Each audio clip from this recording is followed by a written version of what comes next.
আসসালামু আলাইকুম ওয়া রাহমাতুল্লাহি ওয়া বারাকাতুহু। আশা করছি সবাই ভালো আছেন। আমরাও আলহামদুলিল্লাহ ভালো আছি। আজকে ছোট্ট একটা রেসিপি আপনাদের সাথে শেয়ার করছি। আশা করছি আজকের ভিডিওটি আপনাদের কাছে ভালো লাগবে।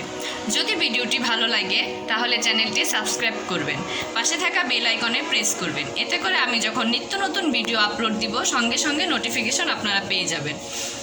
সাথে করে লাইক, কমেন্ট অ্যান্ড শেয়ার করে চ্যানেলটির সাথেই থাকবেন। সবাইকে ধন্যবাদ। আজকে আমি রান্না করব পাঙ্খাস মাছ, বড় পাঙ্খাস মাছ ভুনা।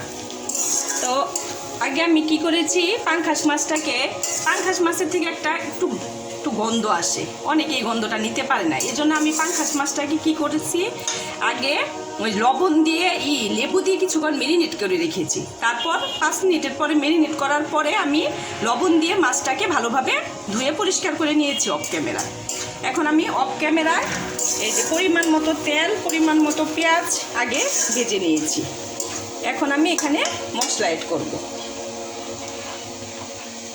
পরিমাণ মতো রসুন বাটা, পরিমাণ মতো জিরা বাটা,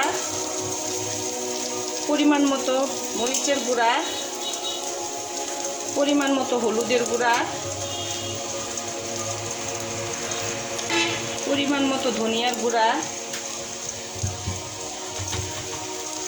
সাথে দিয়ে দিলাম একটু কাঁচামরিচ বাটা, পরিমাণ মতো লবণ দিয়ে এখন আমি মশলাটাকে ইচ্ছা মতো কষিয়ে নিব। মশলাটা 5 মিনিট কষানোর পরে আমি মাছটা অ্যাড করব। এই যে দেখেন, অফ ক্যামেরায় 2 বার পানি দিয়েছি, অল্প করে 2 বার পানি দিয়ে 10 মিনিটের মতো মশলাটাকে কষিয়ে নিয়েছি। এখন মাছটা দিয়ে দিব। অবশ্যই মশলা ভালোভাবে কষাবেন। মশলা যত সুন্দর কষানো হবে অত সুন্দর হবে খাবারের মজাটা। এখন মাছ দেওয়ার পরে আমি এখন মাছটাকে 10 মিনিটের মতো আগে কষাবো। যে দেখেন, মাছটা এখন আমি 10 মিনিটের মতো ঢাকনা দিয়ে কষাবো। 10 মিনিট পরে আবার এখানে আমি আবার পানি দিব। তো এখন চলুন মাছটা কষানো হোক।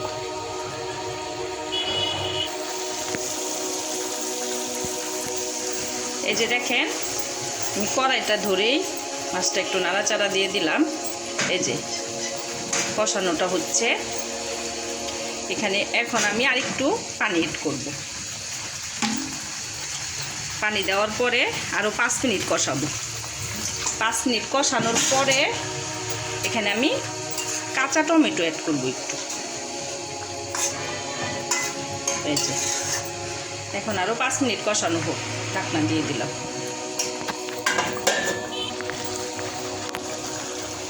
এই যে দেখেন, 5 মিনিট আবার কষানোর পর কষানোটা এই অবস্থায় আসছে। এখন এখানে আমি 3টা কাঁচা টমেটো অ্যাড করব।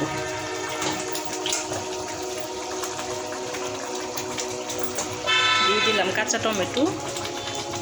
কাঁচা টমেটো দিয়ে আবার এটা কষানো হবে। তো আজকে দুপুরে কে কী রান্না করেছেন অবশ্যই কমেন্টে জানাবেন।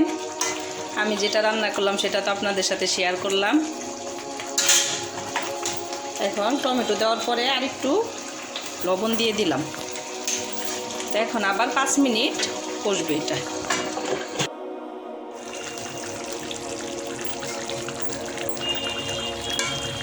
দেখেন, টমেটো দেওয়ার পরে মাছটা এই পর্যায়ে আসছে কষানো।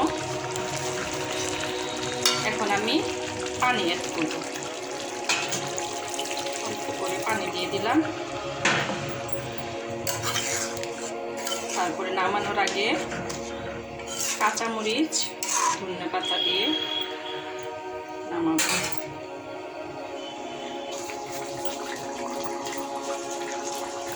এই যে দেখেন, মাছ রান্নাটা প্রায় কমপ্লিট।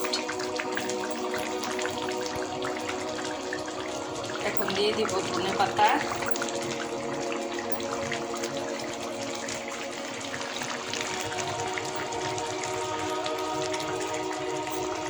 দিয়ে দিলাম ধনিয়া পাতা।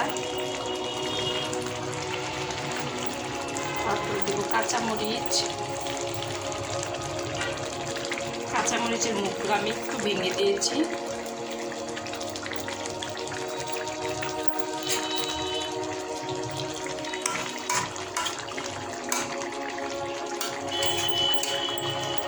আর 1 মিনিটের মতো একটু বলক আসুক।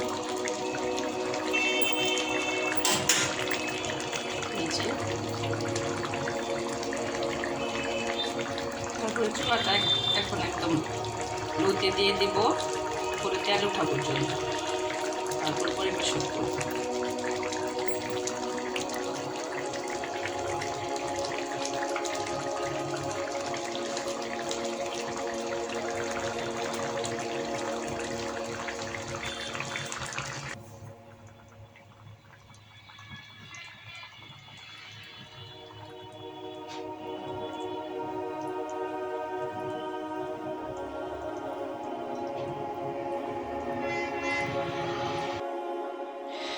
তো এই যে দেখেন আমার মাছ রান্নাটা কমপ্লিট।